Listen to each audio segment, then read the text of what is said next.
বিশ্বকাপে দেশের হয়ে খেলেছেন, লিখেছেন ইতিহাসের অংশ। কিন্তু সেই আনন্দের কয়েক সপ্তাহ পরই এলো শোকের খবর। মাত্র 25 বছর বয়সে মারা গেলেন দক্ষিণ আফ্রিকার তরুণ মিডফিল্ডার জেইডেন অ্যাডামস। তার আকস্মিক মৃত্যুতে শোকের ছায়া নেমে এসেছে পুরো ফুটবল বিশ্বে। 2026 ফিফা বিশ্বকাপে দক্ষিণ আফ্রিকার হয়ে দারুণ ভূমিকা রেখেছিলেন জেইডেন অ্যাডামস। দলের হয়ে গ্রুপ পর্বের 3টি ম্যাচে মাঠে নামেন তিনি। বিশ্বকাপে এবারে প্রথমবারের মতো নকআউট পর্বে উঠেছিল দক্ষিণ আফ্রিকা। যদিও শেষ পর্যন্ত রাউন্ড অফ 32-এ কানাডার কাছে হেরে বিদায় নেয় তারা, তবে দলের এই ঐতিহাসিক যাত্রায় গুরুত্বপূর্ণ সদস্য ছিলেন অ্যাডামস।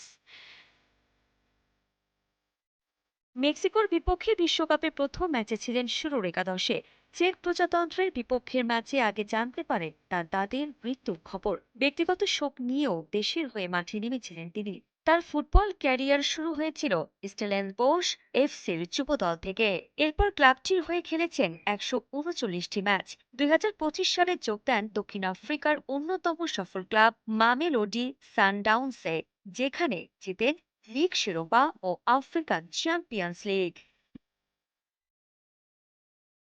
এই ফুটবল তারকাকে ক্যাপটাউনে নিজের বাড়িতে মৃত অবস্থায় পাওয়া যায়, তবে কী কারণে তার মৃত্যু হয়েছে তা এখনো জানা যায়নি। বিষয়টি তদন্ত করছে সংশ্লিষ্ট কর্তৃপক্ষ। দক্ষিণ আফ্রিকার ক্রীড়ামন্ত্রী গেইটন ম্যাকিঞ্চি বলেন, দক্ষিণ আফ্রিকার ফুটবল এক উজ্জ্বল প্রতিভাকে হারিয়েছে।